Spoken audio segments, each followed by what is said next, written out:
Bonjour à tous et bienvenue dans cette nouvelle vidéo de Drone Theory.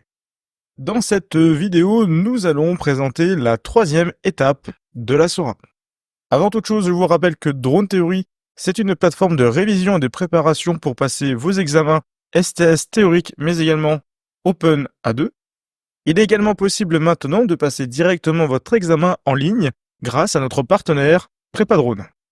Donc comme je le disais au début de cet épisode, nous sommes aujourd'hui à l'étape 3 de la SORA. Alors, je reviens tout d'abord sur le concept d'opération que nous avons présenté au premier épisode. Nous allons donc demander une autorisation d'exploitation. Par ce biais, nous sommes obligés de faire une étude SORA. Et dans la première étape, le concept d'opération, c'est l'utilisation d'un drone Mavic 2 avec un kit dit S2, entre parenthèses. Pourquoi? Parce que c'est ni plus ni moins que la coupure moteur indépendante avec indépendance au niveau du déclenchement sur le drone, mais également indépendance avec la commande. Donc c'est le kit S2 qu'on a tous connu si on fait le drone depuis plus de 2 ans. La distance maximum d'utilisation, c'est 1000 mètres du télépilote. La hauteur, 120 mètres. En termes de formation, le télépilote, il doit détenir le CATS, plus la formation pratique STS 02. En termes d'espace aérien et d'utilisation de l'espace aérien, le concept d'opération est fait pour qu'on puisse voler en espace aérien contrôlé, soit en espace aérien de classe C, D ou E, avec protocole obligatoire, plus appel de la tour. La distance par rapport à l'aéroport, si jamais on doit faire un vol à proximité d'un aéroport, c'est hors volume à proximité d'un aéroport, aérodrome ou hélistation. Alors quand je parle de volume, c'est le volume de la pyramide inversée, enfin celui qu'on connaît déjà par rapport à la piste et par rapport à l'axe.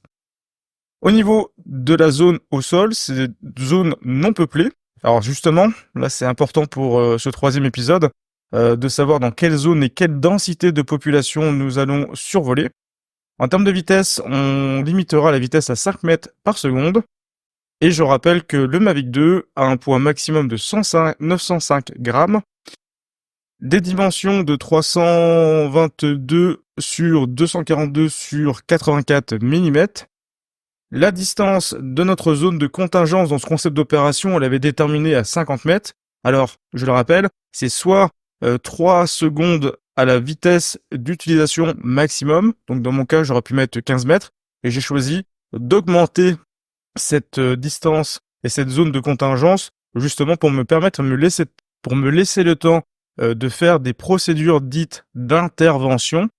Les procédures d'intervention, je les aurais documentées dans mon annexe, hein, mais entre autres, c'est essayer de faire revenir manuellement avec comme support la carte du retour vidéo, la carte d'utilisation de DJI Pilot par exemple, mon drone dans la zone verte, la zone d'exploitation, la zone de vol, ou appuyer sur le RTH, et la distance de la zone tampon. Là, comme je l'avais indiqué dans le premier épisode, je suis parti sur le 1 pour 1, c'est-à-dire que si je vole à 120 mètres de haut, je vais reporter ces 120 mètres en distance, et c'est ce qui va me faire ma distance de zone tampon. Alors, qu'est-ce que ça donne sur une carte, tout d'abord? Alors je reprends ici mon merveilleux géoportail. Je suis resté dans les Ardennes, à proximité de Chaumont-Porcien, comme on l'avait évoqué. Ici, je suis bien dans... Alors, je vais rapprocher du coup, parce que là, forcément, ça va gratouiller. Voilà, ici. Donc, j'ai bien ici une zone de vol. Autour de cette zone de vol, j'ai une zone de contingence. Et autour de cette zone de contingence, j'ai une zone tampon. Alors, ne m'en voulez pas pour les distances, j'ai fait ça un peu rapidement. Si vous souhaitez faire la formation SORA, donc d'abord contactez-moi, mais je vous expliquerai comment bien faire ces différentes zones, ces différents volumes, pour que ce soit bien propre et de le faire de façon automatisée. Il y a des outils qui existent pour ça. Ce sera un peu long de l'expliquer ici, mais dans le cadre de la formation, ce sera vu. Au niveau de la distance, donc si je suis au centre, hop, donc là j'ai 600 et quelques mètres. Ici, quasiment 1 kilomètre. Et ici, 800 mètres et quelques, etc., etc. Encore une fois, ici, j'essaye de faire une autorisation d'exploitation générique. Et dans ce cas, je vais essayer de trouver une zone qui se prête bien à ça, notamment celle-ci. Donc il faut qu'il n'y ait rien autour de moi dans grande zone. Alors j'ai mis maximum 1 km, pourquoi? Parce qu'en réalité là je me suis mis au milieu, mais je pourrais tout à fait faire un vol comme ceci. Voilà, en limitant bien sûr à 1 km, comme c'est indiqué. Et voilà pourquoi j'aurais fait un grand carré comme ça, pour pouvoir limiter ma distance à 1 km, 1000 mètres. Comme on peut le voir, ici on va remettre la légende. Donc je suis bien dans des champs. Ces champs ne sont pas habités. On est bien en nombre d'individus inférieur à 25 par kilomètre carré, avec une maille de 200 mètres par 200 mètres. C'est le cas ici. Et je peux m'amuser à regarder. Voilà, ici, dans ce carré, j'aurai environ 100 habitants au kilomètre carré. Ici, j'en aurai 125, etc., etc. Mais, comme on peut le voir, moi, je suis loin de tout ça, et ma zone tampon ne va même pas effleurer ces différentes zones habitées, avec une certaine densité de population supérieure à 25. Pour cette vidéo, je vais toujours m'appuyer sur le guide SORA de la DGAC. Dans la vidéo précédente, l'étape 2, nous avions déterminé que le GRC était de 3. Pourquoi? Car nous faisons des opérations dites BVLOS hors vue, et à partir de ce moment-là, lorsque l'on fait des opérations hors vue dans une zone peu peuplée, on est dans le tableau à minimum 3. Le but du jeu aujourd'hui, dans l'étape 3, c'est de diminuer ce GRC pour justement ne pas avoir une note trop élevée et de mettre en place beaucoup trop de contraintes techniques et administratives pour limiter notre vol. Donc là, on va regarder dans le guide drone SORA de la DGAC, qu'est-ce qu'il est possible de faire pour diminuer cette note. Et finalement, ce qu'on va essayer de faire, c'est de mitiger, atténuer le risque sol final, le GRC final. Alors que nous dit le guide SORA? Il y a 2 critères principaux à évaluer. Dans l'ensemble des systèmes que nous allons proposer comme solution, il y a l'intégrité du système et son niveau d'assurance. Donc, ce qui est quand même pas mal dans le guide, c'est qu'on va vous proposer un certain nombre de solutions avec un certain niveau d'intégrité, un certain niveau d'assurance. Sachez que pour diminuer ce niveau de GRC, vous avez 3 moyens possibles. M1, M2, M3. Pour chaque moyen, vous pouvez apporter une solution technique. Donc, si je prends le M1, c'est l'atténuation stratégique du risque sol. Le M2, la réduction des effets de l'impact au sol. Et le M3, le plan de réponse d'urgence. Le ERP pour Emergency Response Plan. Instauré et inclus dans la formation de l'équipe. Associé à ces différentes mitigations, ces différents moyens, vous avez des notes. Et ces notes, c'est par rapport au niveau de robustesse. Le niveau de robustesse, comment il s'évalue? Je le rappelle, c'est avec soit le niveau d'assurance ou le niveau d'intégrité. Alors, pour chaque mitigation, chaque moyen. Donc d'abord, on va vous parler de la M1.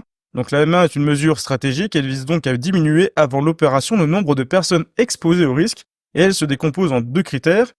Le premier démontre que la zone tampon contient tous les points d'impact possibles en cas de chute de l'appareil.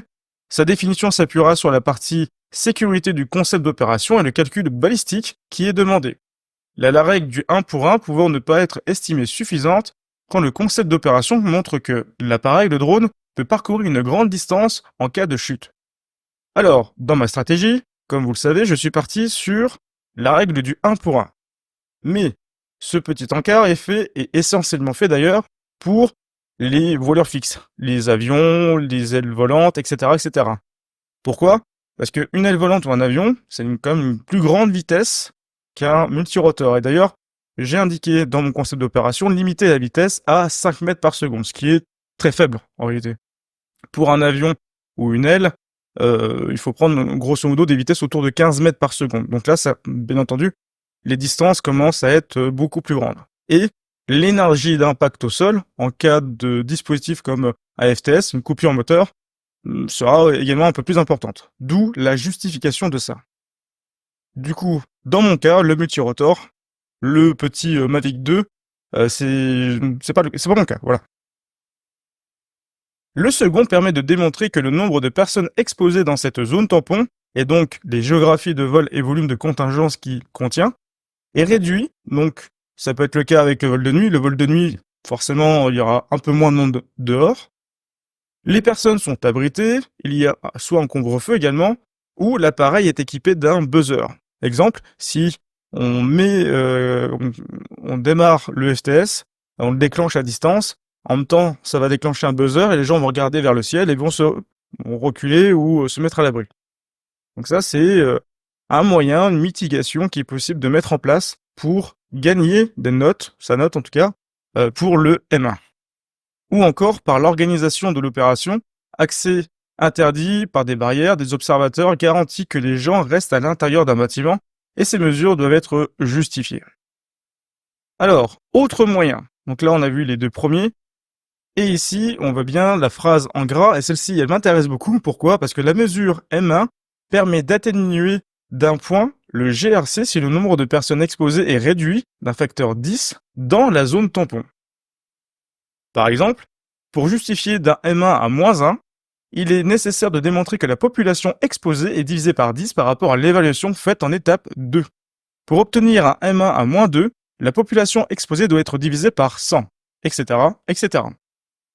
Il n'est pas possible par la seule application du moyen M1 d'obtenir un niveau de GRC inférieur au niveau le plus bas de la colonne considérée, qui correspond à une zone contrôlée. Là où une zone contrôlée, c'est lorsqu'il y a vraiment personne, c'est contrôlé, on vous mettez des gendarmes avec de la rubalise par exemple, et à l'intérieur de cette zone, c'est contrôlé, il n'y a personne. Avec absence totale et maîtrisée des tirs, comme je l'ai indiqué avec mon exemple de gendarme, de rubalise, etc., etc. Les critères M1 sont différents dans le cas d'un UAS captif. Bien entendu, si l'appareil il est captif, il est relié avec quelque chose qui tient 10 fois son poids ou sa traction, on comprend bien qu'il peut pas partir beaucoup plus loin que la distance du câble, et dans ce cas, les règles sont un peu différentes. Alors je le disais, cette phrase m'intéresse beaucoup. Pourquoi? Parce que dans la partie 2, l'étape 2 de la SORA, on est parti sur une zone faiblement peuplée. Je rappelle, une zone faiblement peuplée, c'est, dans ce cadre-là ici, 25 800. On peut le voir ici avec ma géographie de vol et ma zone de contingence, mais également avec ma zone tampon. Je suis ici où il y a absolument personne. Donc, j'ai bien divisé par 10 le nombre, la densité, la zone, dans la zone de vol. Et dans ce cas, à mon sens, et d'après ce qui est marqué, j'ai le droit de demander un -1 pour ma mitigation numéro 1, donc l'atténuation stratégique du risque sol. Donc ça, je vais le noter. Je vais noter pour le M1, le M2 maintenant. Alors le M2, c'est pour réduire les effets de l'impact au sol. Là encore, dans le guide, on va vous proposer un certain nombre de mesures et on va vous expliquer comment justifier ces mesures. Donc la mesure M2 permet de justifier que les conséquences de l'impact de l'UAS de l'appareil sont atténuées selon 3 critères. Le premier s'appuie sur la conception de l'appareil qui doit montrer qu'en cas de collision avec le sol, les dommages seront limités. Absence de feu post-impact ou de projection de débris à haute énergie par exemple, et l'examen de la conception de l'appareil, des essais et simulations permet de justifier un niveau moyen, donc un -2. Le second présente les dispositifs de réduction d'énergie d'impact, de ralentissement de la chute, typiquement un airbag ou un parachute. Donc là encore, je vais pas vous lire l'ensemble du paragraphe, mais il faut démontrer, il faut faire des essais et il faut, à partir de ces essais, démontrer qu'on touche à tel impact, qu'on arrive à réduire à telle vitesse la vitesse de chute vers le sol et qu'à la fin, on a une énergie d'impact au sol de temps. La troisième concerne la formation des personnels opérationnels aux critères précédents. Un niveau moyen est accordé si un programme de formation, y compris pratique, est disponible. Donc là, vous avez les niveaux d'intégrité, faible, moyen et haut. Et donc, on parlait tout à l'heure de la règle du 1 pour 1. Le buffer est défini grâce à un modèle balistique accepté par l'autorité. Donc là, je suis ici dans ce cas. Le buffer sol respecte au minimum la règle du 1 pour 1. Et pour le critère 2, des inspections sur site sont effectuées ou des preuves sont présentées pour justifier une densité de personnes exposées à la plus faible population, absence de nuit, etc. Donc là, faire l'imprime écran de Géoportail est une preuve, parce que c'est un site tiers qui est tenu par le gouvernement et qui permet en fait de documenter le nombre de personnes, la densité au sol. Alors, en plus, et ça, je ne l'ai pas noté, mais pour un niveau moyen d'intégrité, il y a un autre moyen de le faire, un autre critère. Par exemple, le buffer tient compte des dysfonctionnements improbables simples, y compris la perte d'une hélice, d'un rotor qui mènerait à une sortie du volume opérationnel. Raison pour laquelle j'ai rajouté une coupure moteur indépendante. Exemple, je perds une demi-hélice, le drone part comme une balle à l'opposé de ma position, il s'en va vers la zone de contingence, puis il commence à rentrer dans la zone tampon. Alors de base, ce que je ferais, c'est une procédure d'urgence, je coupe les moteurs en mettant les deux joysticks pour un DJI, deux joysticks en bas et au milieu.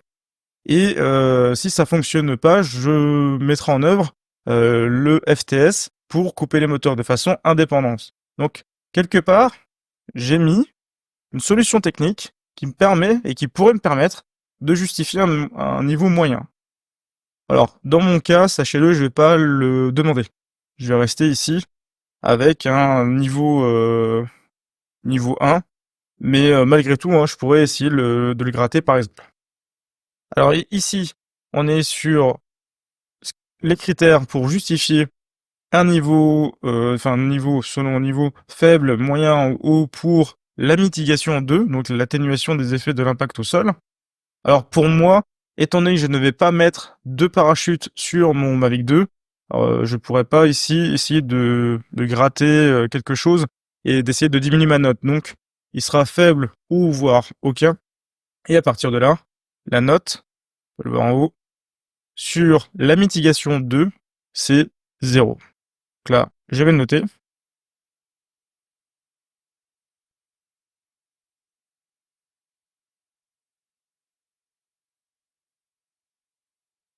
La mitigation 3, donc le plan d'intervention d'urgence, l'Emergency Response Plan.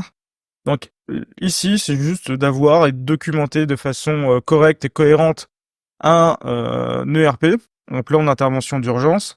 Et là aussi, vous avez un certain nombre de critères minimum à avoir dans votre ERP. Je rappelle que l'ERP est documenté dans le MANEX, le manuel d'exploitation.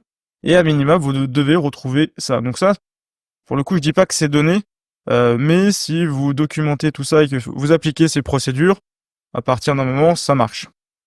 Alors sachez quand même malgré tout qu'il est difficile de pouvoir justifier un niveau haut d'intégrité sur la mitigation 3. Donc il faudrait vraiment que vous fassiez auditer votre ERP par une organisation tierce, par exemple. Et donc ça, c'est quand même difficile à pouvoir, à part être une grosse société, c'est quand même difficile à pouvoir mettre en œuvre. Donc ici, pour l'ERP, il faut arriver à un niveau de robustesse moyen pour avoir un 0. Et là, du coup, je retrouverai ici mon 0. Mon GRC final, du coup, je suis bien à, si on s'amuse à faire le calcul, c'est assez facile, 3 moins 1, il est égal à 2. Voilà, c'est la fin de cette vidéo. Je vous rappelle que Drone Theory, c'est également une chaîne YouTube sur laquelle vous regardez cette vidéo. Et si vous souhaitez me soutenir, merci de vous abonner à la chaîne. Cela permet de mieux la référencer, de faire un partenariat avec différentes personnes. Et c'est le cas aujourd'hui avec la série Sora. Nous avons un partenariat avec Aeropixie, Thierry Mort, encore une fois que je salue. À bientôt pour de nouvelles vidéos.